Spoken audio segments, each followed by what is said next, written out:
Hello my dear students, very good morning learning to all of you. एक बार आप सभी का फिर से स्वागत है विद्या आराधना एकेडमी लातूर के ऑनलाइन प्लेटफॉर्म में। तो बच्चों, जैसा कि आपको पता है कि ये सीरीज जो चल रही है वो PYQ यानी प्रीवियस ईयर की क्वेश्चंस की सीरीज चल रही है, और प्रीवियस ईयर क्वेश्चन की सीरीज में लास्ट 5 इयर्स यानी कि 6 हो गए, 15 से 20 तक के जितने भी क्वेश्चंस आए हुए हैं वो हम लोग कर रहे हैं, और इससे पहले तक आपने बहुत सारे चैप्टर्स देख लिए हैं। तो आज का टॉपिक जो आपके सामने लिखा हुआ है, as you can see, that is related to the centre of mass and the collision. तो आज हम लोग कॉलिजन के चैप्टर के क्वेश्चन देखेंगे कि पिछले 5 सालों में क्या क्या चीजें पूछी गई हैं। इससे आपको हेल्प मिलेगी अपनी प्रिपरेशन को पॉलिश करने में, राइट। तो इससे जरा आप अपनी प्रिपरेशन को पॉलिश करिए, देखिए कौन कौन से चैप्टर, कौन कौन से कंसेप्ट, कौन कौन से प्रोफाइल्स एग्जाम में पूछे जाते हैं। वैसे तो आप चैप्टर में बहुत सारी चीजें पढ़ते हैं, कंप्लीट नॉलेज गेन करते हैं, बिल्कुल डिटेल में पढ़ते हैं, लेकिन अगर आपको क्रिस्प एक्शन देखना है, बिल्कुल क्रिस्प देखना है, एक सही जगह निशाना लगाना है, तो आपको देखना पड़ेगा बच्चों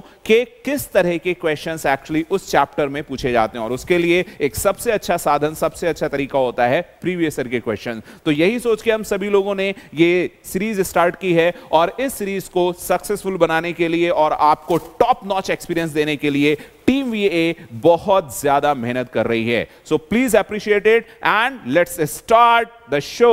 as you can see, the first question is here on your screen.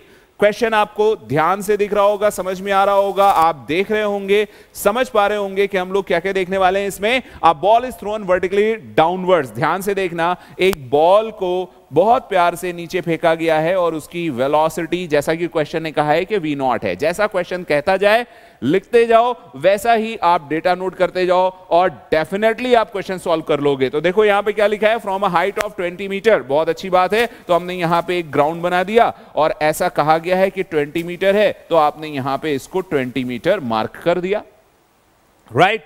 चलिए आगे देखते हैं। It collides with the ground and loses 50% of its energy. यानी ये जिस काइनेटिक एनर्जी से, ऑब्वियसली वेलोसिटी है तो काइनेटिक एनर्जी होगी, उस काइनेटिक एनर्जी से टकराता है और उसका 50% लूज करता है। 50% लूज करने के बाद क्या कहा है, rebounds to the same height.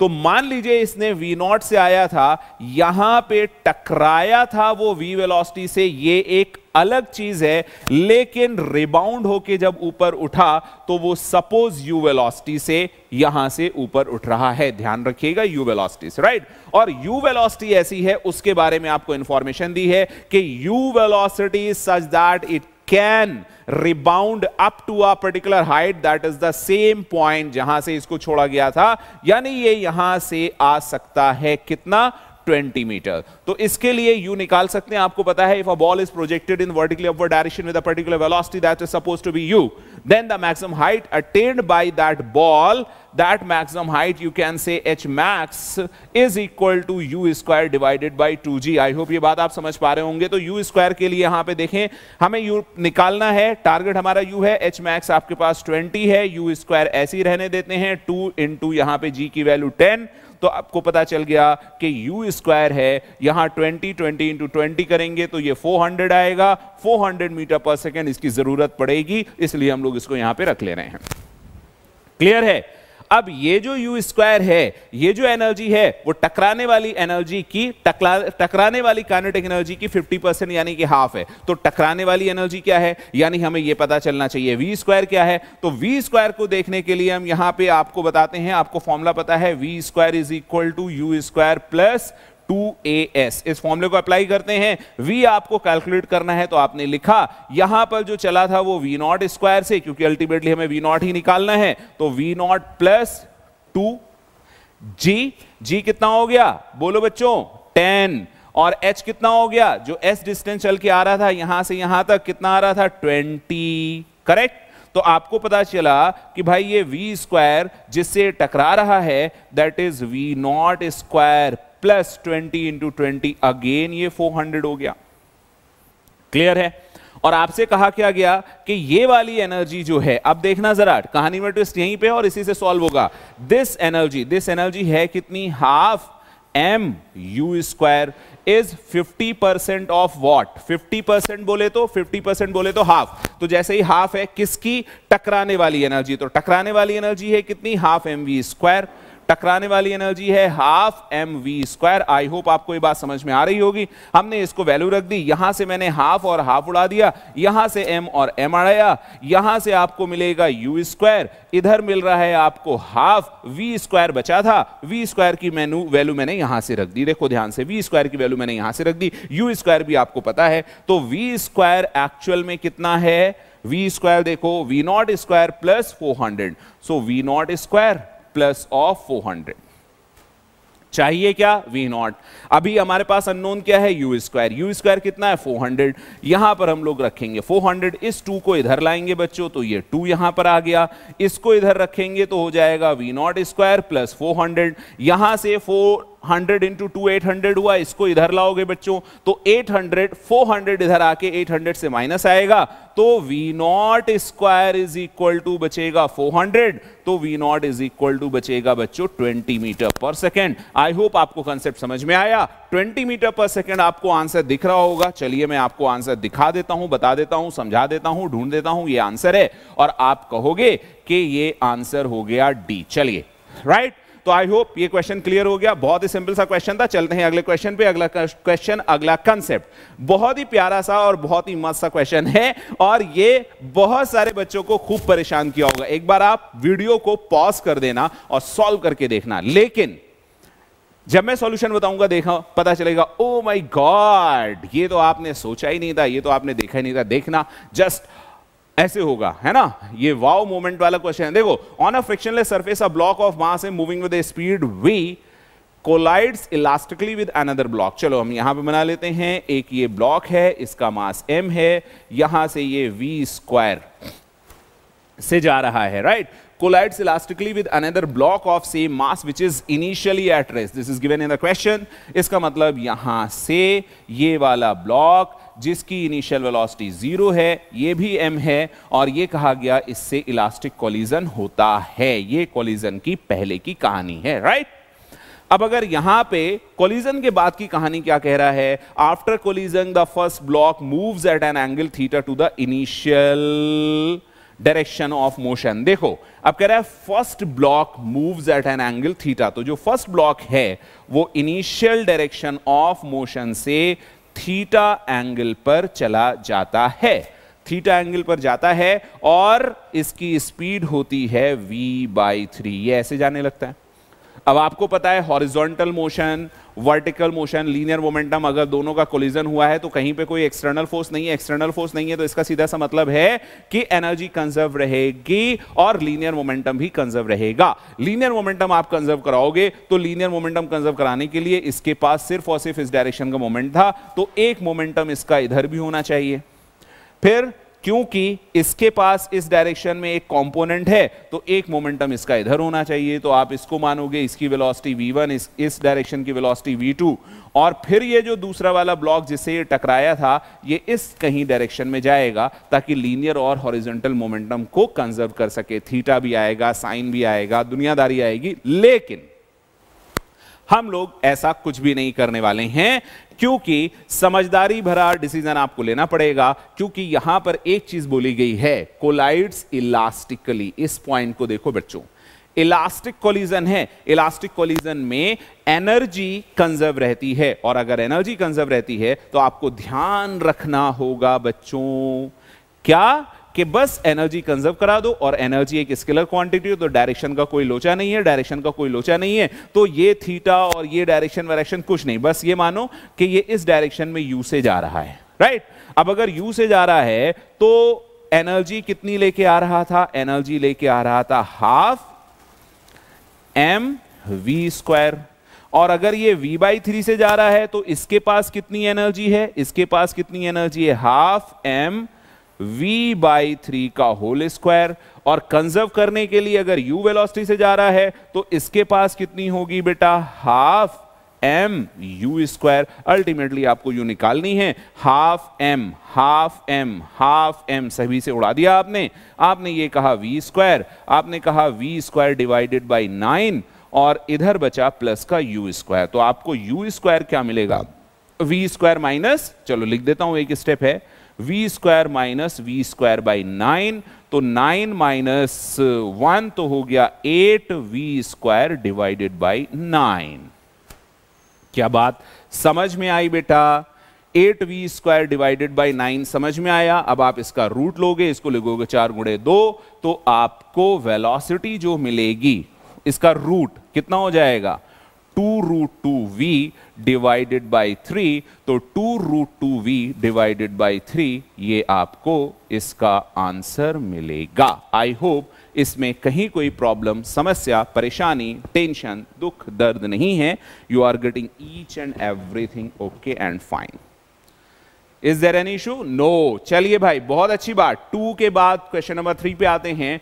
2 identical balls, फिर से कोलिजन का क्वेश्चन है। कोलिजन में आप ध्यान रखो, कंजर्वेशन ऑफ लीनियर मोमेंटम। अगर कहीं पर सिस्टम पे कोई एक्सटर्नल फोर्स नहीं है तो लीनियर मोमेंटम कंजर्व रहता है, और अगर इलास्टिक कोलिजन है तो एनर्जी भी कंजर्व रहती है। या तो इलास्टिक हो या इनइलास्टिक हो, मोमेंटम हर कंडीशन में, ये बहुत इंपॉर्टेंट स्टेटमेंट है, कॉपी में आप लोग सभी लोग डबल स्टार ट्रिपल स्टार बना के लिख लेना कि चाहे इलास्टिक कोलिजन हो या इनइलास्टिक कोलिजन हो या परफेक्टली इनइलास्टिक कोलिजन हो, हमेशा लीनियर मोमेंटम कंजर्व रहेगा। लीनियर मोमेंटम कंजर्व रहेगा। एनर्जी कंजर्व होने के लिए इलास्टिक होना, परफेक्टली इलास्टिक होना जरूरी है। यहां पर बोला है 2 identical balls A and B, दोनों आइडेंटिकल हैं, तो दोनों का मास हम m ले लेते हैं। सबसे अच्छा तरीका होता है फिजिक्स के क्वेश्चन को सॉल्व करने का कि आप उसका डायग्राम जरूर बनाएं। ऐसा कहा गया है हैविंग वेलोसिटीज ऑफ 0.5, प्लस में ही है तो हम इसको इधर मान लेते हैं, और ये है 0.5 मीटर पर सेकेंड। एंड दूसरे में, एक तो ये हो गया और दूसरे में ये दिख रहा है, दूसरे में ये दिख रहा है, तो आप इधर देखोगे और इसकी वेलोसिटी हो जाएगी -0.3 मीटर पर सेकेंड, राइट। और फिर कह रहा है रेस्पेक्टिवली कोलाइड इलास्टिकली। आपके मन की बात, आपके दिल की बात इसने कर दी है, बोल दिया है, कह दिया है, समझा दिया है, इलास्टिकली है। अगर इलास्टिकली है इसका मतलब एनर्जी भी कंजर्व रहेगी और लीनियर मोमेंटम भी कंजर्व रहेगा। अब आपसे पूछा गया the velocity of the B and A after the collision. तो जब भी आइडेंटिकल बॉल्स, ध्यान से सुनना इस बात को, आइडेंटिकल बॉडीज में इलास्टिक कोलिजन होता है, so there is always and always the exchange of linear momentum, right. और अगर मासेस इक्वल हैं, जैसे आइडेंटिकल हैं, तो एक्सचेंज ऑफ वेलोसिटीज, क्योंकि मोमेंटम तो कंजर्व रहना ही है। अब जैसे इस बॉल को हम मान लें बच्चों ए और इस बॉल को मान लें बी, तो टकराने के बाद की क्या कंडीशन होगी? मोमेंटम कंजर्व रखने के लिए ये टकराएगी और उधर भागेगी, और टकरा के जब उधर भागेगी तो इसका मास तो वही है, इस बॉल को आप बी कह रहे हो, इसकी वेलोसिटी जो होगी 0.5 मीटर पर सेकेंड हो जाएगी, राइट। चाहे आप इसको E is equal to velocity of separation upon velocity of approach से देखो। इलास्टिक कोलिजन में ये भी एक चीज है कि वेलोसिटी ऑफ अप्रोच और वेलोसिटी ऑफ सेपरेशन बराबर होते हैं, और ये वाली जो बॉल ए होगी, ये वाली जो बॉल ए होगी, है ना, ध्यान से देखना, ए ये इस डायरेक्शन में जाने लगेगी और इसकी वेलोसिटी यहां पे ये इधर चली गई है और इसकी वेलोसिटी ये -0.5 मीटर पर सेकेंड हो जाएगी। आई होप ये भी आप समझ गए और ये भी आप समझ गए। अब देखो इस डायरेक्शन का जितना लीनियर मोमेंटम था m × 0.5 अभी भी है, इस डायरेक्शन का देख लो तो भी है, दोनों का आप टोटल देख लो तो भी है, राइट। अब अगर ये सारी चीजें सेम हैं, ये भी सेम है, तो आप देखो अब वेलोसिटी क्या हो जाएगी। अच्छा इसको मैंने, हाँ सॉरी, ये -5 नहीं है, ये इस डायरेक्शन में इसकी वेलोसिटी -0.3 मीटर पर सेकेंड हो जाएगी। तो अभी लीनियर मोमेंटम इंडिविजुअल से आप देख लो जिस डायरेक्शन में या इस डायरेक्शन में, वो भी है, कंबाइंड का देख लो वो भी है। वेलोसिटी ऑफ सेपरेशन थी 5 + 0.3 कितना था 0.8। वेलोसिटी ऑफ सेपरेशन अभी भी वही है, वेलोसिटी ऑफ अप्रोच जो थी। तो अभी इसका आंसर क्या हो जाएगा -0.3 और +0.5, यानी करेक्ट आंसर होता है बच्चों इस क्वेश्चन का आंसर सी। ध्यान से देखना, ध्यान रखना, नोट कर लेना कि इलास्टिक कोलिजन जब भी आइडेंटिकल बॉडीज में होता है तो आप चाहे एक्सचेंज ऑफ मोमेंटम कह लो या एक्सचेंज ऑफ वेलोसिटीज कह लो, वेलोसिटी एक्सचेंज हो जाती हैं, तो यहां पे वेलोसिटीज एक्सचेंज हो गई हैं। क्वेश्चन नंबर 3 को हम लोग सॉल्व कर चुके हैं। क्वेश्चन नंबर 4 देखो, बहुत ही प्यारा सा है। Moving block having mass m collides with another stationary block, है ना, फिर से ये मोमेंटम का ही है, तो एक स्टेशनरी ब्लॉक बना लेते हैं जिसको आप 4m कहते हो। फिर मूविंग ब्लॉक है जिसका अपना मास m है और कह रहा है the lighter block comes to rest. चलिए, ये बिफोर कोलिजन हो गया, ये मूव कर रहा है ना। Moving block having mass m collides with another stationary block having mass, ये स्टेशनरी है तो इसका u2 और इसकी वेलोसिटी u1 देखो क्या दी गई है, मान लो u1 है, इस डायरेक्शन में है और दिया होगा initial velocity of the lighter block is v, initial velocity, तो इसको कहा गया है v, है ना। जैसे जैसे क्वेश्चन कह रहा है, जैसे जैसे आपको समझा रहा है, आपको अकॉर्डिंगली उसको नोट कर लेना है। तो when the initial velocity of the lighter block is v, then the value of coefficient of restitution आपसे e पूछा गया है ना। अब ये बोला गया है the lighter block comes to rest after the collision, तो स्मॉल m इसकी जो फाइनल वेलोसिटी होती है v1 वो 0 हो जाती है। फिर पूछा क्या गया, लाइटर ब्लॉक की v है, तो हम मान लेंगे अभी कि ये जो 4m का ब्लॉक है इसकी वेलोसिटी रहती है v2। E निकालने के लिए हमें वेलोसिटी ऑफ सेपरेशन और अप्रोच चाहिए, लीनियर मोमेंटम को कंजर्व करना है, तो अभी हम अप्लाई करने जा रहे हैं सॉरी, अभी हम बच्चों अप्लाई करने जा रहे हैं कंजर्वेशन ऑफ लीनियर मोमेंटम। तो आप देखो कंजर्वेशन ऑफ लीनियर मोमेंटम में ये कितना था, m इंटू v, प्लस का है उसी डायरेक्शन में, प्लस ये रेस्ट पे है तो इसका linear momentum 0 is equal to ये रेस्ट पे आ गया है तो इसका लीनियर मोमेंटम 0 और इसका हो गया है 4mv2। आप इसको सॉल्व करोगे, m और m कैंसिल हो जाएगा, v2 की वैल्यू आ जाएगी v/4। ये आपने देख लिया, v2 आ गया सिर्फ और सिर्फ कंजर्वेशन ऑफ लीनियर मोमेंटम से, राइट। अब जो चीज मैं आपको बता रहा था वो क्या है कि कोएफिशिएंट ऑफ रेस्टिट्यूशन होता है velocity of separation. Velocity of separation का मतलब कि ये तो रेस्ट पे है और ये दूर जा रहा है कितने से, v2 से, upon velocity of approach. Approach का मतलब होता है टक्कर से पहले, कोलिजन से पहले पास कितनी वेलोसिटी से आ रहे हैं, तो टक्कर से पहले ये रेस्ट पे था, इधर कितने से आ रहा था, ये v से। अभी v2 की वैल्यू आपने निकाली है v/4, तो आपने इसको v/4, ये v और v कैंसिल, ये हो गया 1/4, e की वैल्यू आ गई बच्चों 0.25। तो आई होप ये बात आपको समझ में आ गई है। इस क्वेश्चन का आंसर हो जाएगा यस, बी। आप देख रहे हो ना, ये वाला आंसर होगा, ध्यान रखना। आगे बढ़ते हैं बच्चों, क्वेश्चन नंबर 5, अच्छा 6 नहीं 5 में है ball body of mass 4m। फिर से देखो 4m है, अभी अलग अलग मासेस हैं, किस तरह से सॉल्व करना है क्वेश्चन को आप पहले ध्यान से पढ़ें।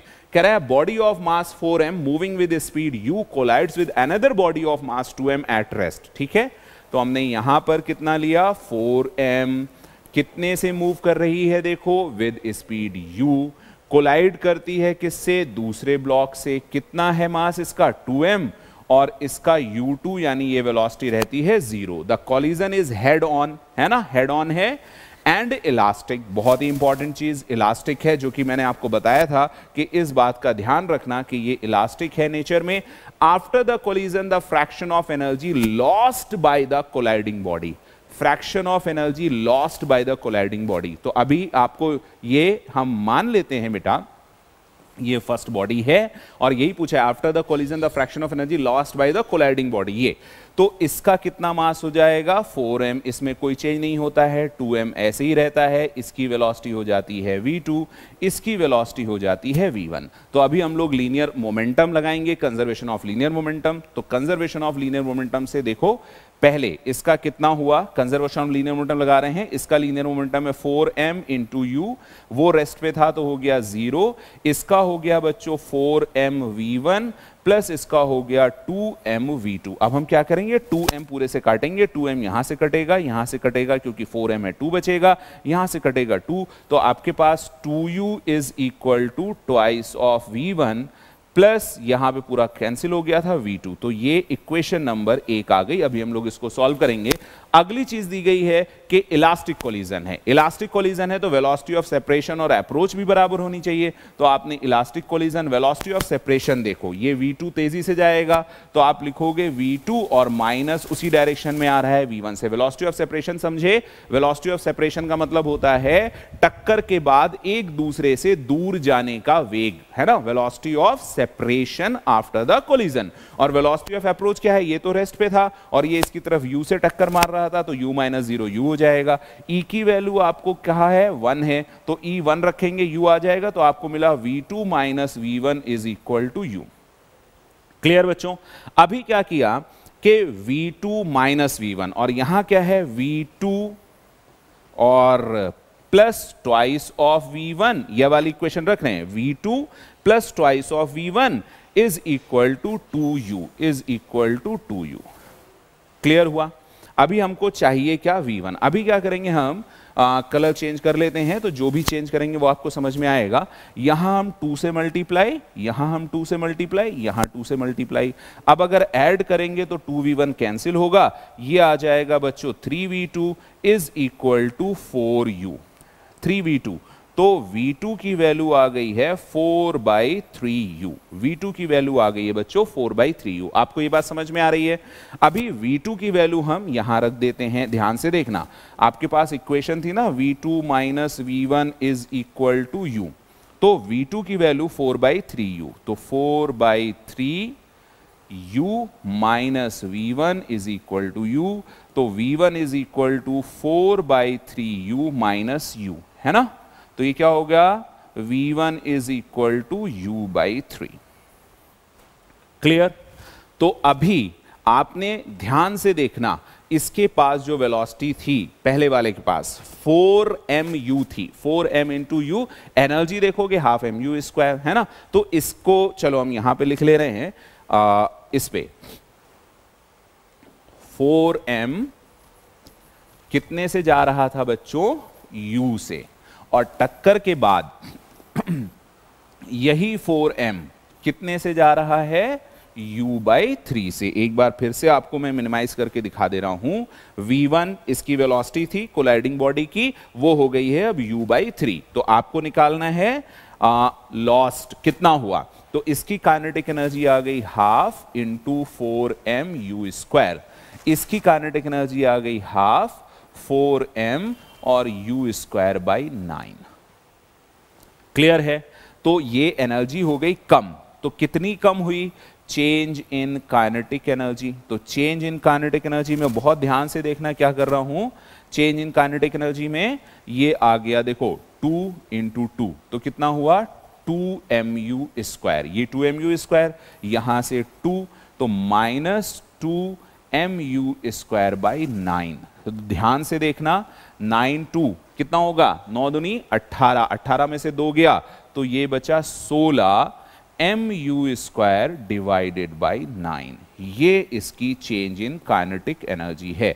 आपसे पूछा क्या गया है, ध्यान से देखो, आपसे पूछा क्या गया है बच्चों, आपसे कहा गया है चेंज इन, तो fractional change in kinetic energy, यानी जो पहले थी उससे कितना कम हुआ, तो ये हुआ 16mu स्क्वायर डिवाइडेड बाई 9, और पहले कितनी थी, वो थी ट्वाइस ऑफ mu स्क्वायर। तो mu स्क्वायर कैंसिल, यहां पर 8, तो आपको जो फ्रैक्शन मिला वो 8/9। देखते हैं इसका आंसर है आपके पास, यस, यहां पर दिया हुआ है 8/9 इसका करेक्ट आंसर है। तो आई होप आप 8/9 देखोगे और इस क्वेश्चन का आंसर कितना लिख लोगे बच्चों, सी।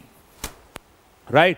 तो आपने पहले क्या किया, पहले की एनर्जी निकाली, फिर दूसरे की एनर्जी निकालने के लिए आपने दो फॉर्मूले लगाए, कंजर्वेशन ऑफ लीनियर मोमेंटम, फिर अगला ये लगाया, ये था coefficient of restitution. Coefficient of restitution velocity of separation upon velocity of approach. वहां से आपने उसकी फाइनल वेलोसिटी निकाली कि टक्कर के बाद इसकी वेलोसिटी कितनी होगी। आपने देखा टक्कर के बाद इसकी वेलोसिटी पहले की 1/3 होती है। फिर आपने उसकी एनर्जी निकाली, पहले की और बाद की एनर्जी का डिफरेंस लिया, चेंज इन काइनेटिक एनर्जी, और जितनी थी उससे डिवाइड कर दिया, क्योंकि आपसे पूछा था fraction of energy lost, right. चलिए, आई होप आप ये क्वेश्चन समझ गए होंगे। एक और क्वेश्चन बचा है। Particles of mass 5 kg, 10 kg respectively are attached to the two ends of rigid rod. ये तो बहुत ही आसान सा है। सेंटर ऑफ मास आपको निकालना है। एक 5 किलोग्राम का है, एक आपसे कहा गया है 10 किलोग्राम का है। अब कह रहा है attach to ends of a rod, L is equal to 1 metre. यहां से L is equal to 1 metre है। फिर कहा विच नेग्लिजिबल मास, इसका मास नहीं है, centre of mass of the system from 5 kg।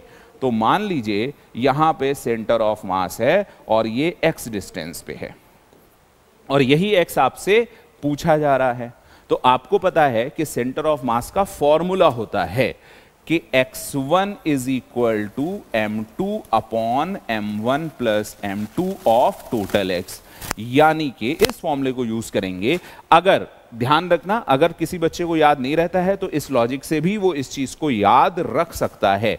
अगर आपको सेंटर ऑफ मास इस 5 से निकालना है तो सेंटर ऑफ मास की डिस्टेंस आप कहां से ले रहे हो, 5 से, तो ऊपर की तरफ क्या आएगा, 10 डिवाइडेड बाय दोनों का एडिशन 10 प्लस 5 इनटू जो टोटल दोनों के बीच की डिस्टेंस है जो कि है 1, यहां आएगा 10/15 इंटू 1 यानी कि 2/3 मीटर, राइट। तो ये 2/3 मीटर है और ये 1 मीटर थी, तो इसको आप देखोगे तो ये अप्रोक्सीमेट 67, इसको कहेंगे 67 सेंटीमीटर। तो आपका करेक्ट आंसर बच्चों इस क्वेश्चन के लिए हो जाएगा सी, राइट। तो आई होप समझ गए आप। सारे क्वेश्चन हम लोग ने सॉल्व कर लिए हैं बच्चों बहुत अच्छी तरह से, और ये इस टॉपिक से अब तक के 5 इयर्स में पूछे गए क्वेश्चन थे। तो इसी के साथ बच्चों आज का ये सेशन समाप्त होता है, खत्म होता है, एंड होता है। आई होप आप प्रॉपर प्रैक्टिस कर रहे होंगे। आपको जो मैंने लॉजिक्स बताए हैं, जो टॉपिक्स बताए हैं, जिन टॉपिक्स पे क्वेश्चन पूछे गए हैं, जिसको मैंने एक्सप्लेन भी किया है, जो प्रोफाइल्स बताए हैं, कम से कम हर एक उस प्रोफाइल पे आप कहीं से भी ढूंढ के 5 से 10 क्वेश्चन करिएगा तो आपके लिए बहुत ज्यादा बेनिफिशियल रहेगा, राइट। तो आज के लिए इतना ही। विद्या आराधना एकेडमी लातूर से मैं था आपका फिजिक्स गुरु एम शादाब। अब आज खत्म करते हैं इस सेशन को। अगले सेशन में जब मैं आपसे मिलूंगा तो अगले चैप्टर के साथ। Till then stay healthy, stay awesome and keep learning and keep practising. Till then bye bye.